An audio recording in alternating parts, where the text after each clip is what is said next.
नमस्कार दोस्तों, चलिए शुरू करते हैं आज का सेशन। देखिए, पहला क्वेश्चन आपकी स्क्रीन पे क्वेश्चन है। एक व्यक्ति 6,000 रुपये की एक धनराशि 5% वार्षिक साधारण ब्याज की दर से जमा करता है।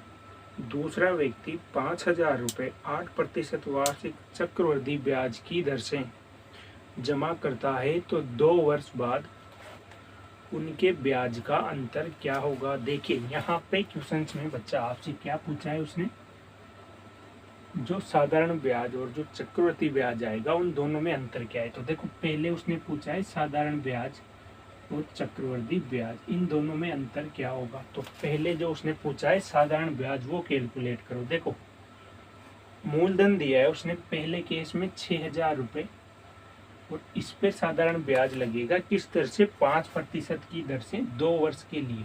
तो 5% की दर से 2 वर्ष के लिए साधारण ब्याज क्या हो जाएगा, यही होगा। तो देखो कितना हो गया, 600 रुपये, ये हो गया सिंपल इंटरेस्ट। ठीक है, अगली बार उसने बोला है कि CI निकालना पड़ेगा और इन दोनों का अंतर करना है। अब देखो, दूसरे केस में मूलधन कितना है बच्चा, दूसरे केस में मूलधन है 5,000 रुपये। ठीक है, और किस दर से, 8% की दर से 2 वर्ष के लिए। समय कितना, 2 वर्ष। तो 2 वर्ष के लिए CI निकाल लो ट्री मेथड से। ठीक है, 5,000 का 8% का फ्रैक्शन वैल्यू कितना हो जाएगा बच्चा, 4 से काटेंगे 2 बार, 4 से 25 बार, यही होगी 8% की फ्रैक्शन वैल्यू। ठीक है, तो इस 5,000 का 2/25% का मतलब हो गया 400 रुपये ब्याज। ये तो लगा मूलधन पे। अब सेकंड साल इस पर भी ब्याज लगेगा। इसका 2/25 कितना होगा, 400 का 2/25% जब निकालेंगे तो 25 से कटेगा 1 बार, 6 बार, ये हो गया 32। तो देखो बच्चा, CI कितना आ गया, CI आ गया टोटल 832 रुपये। उसने पूछा है SI और CI का अंतर क्या होगा। तो दोनों का अंतर मतलब 832 माइनस 600, तो आपका आंसर कितना आ जाएगा, 232 रुपये। ठीक है, तो ये हो गया 2 साल का CI और SI का अंतर। ठीक है, चलते हैं अगले क्वेश्चन में।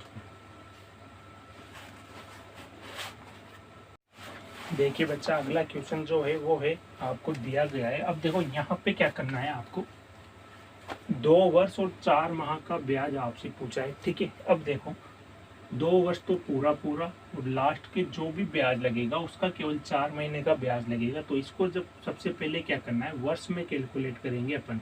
तो ये कितना होगा, 1/3 ब्याज लगेगा। लास्ट का जो भी मूलधन पे ब्याज लगने वाला है लास्ट के साल में, उसका 1/3 राशि ही लेनी है अपन को। ठीक है, कैसे, देखो, फर्स्ट साल, सेकंड साल और थर्ड साल, कौन सा मेथड है, ट्री मेथड। ठीक है, जिसने वीडियो नहीं देखे इसके पहले वो उनको देखे, ताकि ये आपको समझ में। अब इसका फ्रैक्शन वैल्यू क्या होगा, तो वो हो जाएगा 3/25, मतलब मूलधन के 3/25 की रेट से ब्याज लगेगा फर्स्ट के कैलकुलेशन तीनों सालों में। तो 3/25 जब इसका निकालेंगे तो निकालना 4800 आएगा। ठीक है, कितना, 4800 रुपये। ठीक है, अब देखो, सेकंड और थर्ड साल जब ब्याज कैलकुलेट करेंगे तो इस पर भी ब्याज लगेगा और इस पर भी ब्याज लगेगा। तो कितना, इसका 3/25 जब निकालेंगे तो कितना आएगा,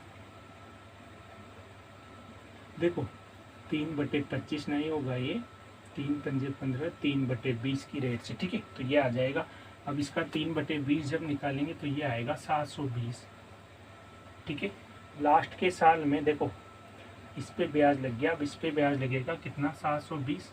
फिर इस पर ब्याज लगेगा, ब्याज पर ब्याज होता है चक्रवृद्धि ब्याज। तो इसका 720 का 3/20 जब निकालेंगे तो कितना होगा, देखो ये कट जाएगा इससे, 36 36 × 3 108। ठीक है, अब उसके कहने का मतलब ये है कि फर्स्ट के 2 साल तो पूरा ब्याज लग रहा है। तो इसको कैलकुलेट कर लो, ये कितना हो जाएगा, 9,600 और 720। ठीक है, प्लस लास्ट की जो भी राशि है, जो ब्याज लगा है, उसका केवल 1/3 भाग ही ब्याज लगेगा। ठीक है। तो इस जितनी भी राशि आई इसका 1/3 ही ब्याज लगेगा। तो 4800 का 1/3 कितना हुआ? 1672 का 1/3 जब करेंगे तो कितना हो जाएगा? ये हो जाएगा 24 दो बार तो 480 और 108 इनको जोड़ लो। तो देखो इनको जब जोड़ेंगे तो 0 2 7 6 13 80 10,320 प्लस 8 8 6 4 10 और 11 हासिल 1 2100। फिर कहीं गड़बड़ हुई क्या? देखो इसका 1/3 करेंगे तो कितना होगा? देखो 2 तिया 6 4 तिया 12 24 2 48 1600 480 और 108। आंसर ऑप्शन में जो दे रखा है वो सही है या नहीं है, एक बार इसको अच्छे से देखो। अच्छा यहाँ पे गड़बड़ हुई है। 108 का अच्छा इसका 1/3 नहीं किया अभी अपन ने, ठीक है। यहाँ गड़बड़ हो रही है। इसका 1/3 करेंगे तो ये हो जाएगा 3 तिया 9 6 तिया 18। अब जोड़ो 6 8 और 3 11 हासिल 1 6 4 10 और 11 हासिल 1 2116, ठीक है। अब देखो इसको जब कैलकुलेट करेंगे तो कितना आएगा? 6 2 और 1 3 3 और 1 4 फिर 2 फिर 1 12,436 रुपये ब्याज आएगा, ठीक है।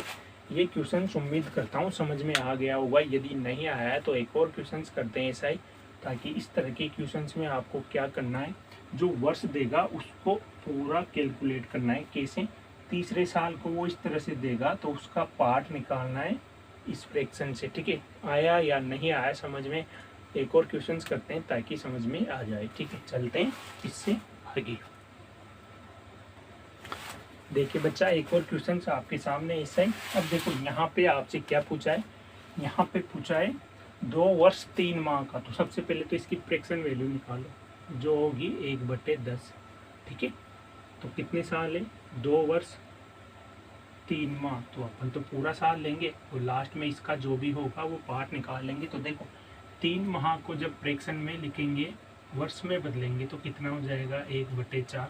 मतलब यहाँ पे जो भी ब्याज आएगा उसका केवल 1/4 भाग ही अपन कैलकुलेट करेंगे। अब देखो मूलधन का 1/10 मतलब 1000 रुपये पहले साल ब्याज, दूसरे साल भी 1000 रुपये। ये किसका? मूलधन का, जो मूल राशि है उसका, ठीक है। सेकंड साल क्या होगा? इसका 1/10 ब्याज लगेगा सेकंड और थर्ड साल, तो वो कितना? 100 रुपये और इसका 100 रुपये। थर्ड साल क्या होगा? यहाँ पे ब्याज लगेगा 100 रुपये और इसका भी 1/10 मतलब 10 रुपये, ठीक है। तो टोटल ब्याज कितना? ये तो पूरा 2 साल तो 2000 और 100 मतलब 2100 रुपये तो पूरे प्लस। अब देखो यहाँ पे क्या करना है, इन सब का 1/4 ब्याज लगेगा। 1000 का 1/4 मतलब 250, 100 का 1/4 25 और 25 कितना? 50 और इसका 1/4 मतलब 2.5। तो ये कितना हो गया? ये हो गया 302.5, ठीक है। तो ये कितना हुआ टोटल देख लो आप। ये हो गया 21 और 3 24, 2402.5 रुपये। क्या होगा बच्चा? 2 वर्ष 3 माह का ब्याज। तो उम्मीद करता हूँ अब आपको ये समझ में आया होगा, ठीक है। तो मिलेंगे अगले सेशंस में। वीडियो को लाइक शेयर करना ना भूलें, ठीक है। धन्यवाद। Best of luck.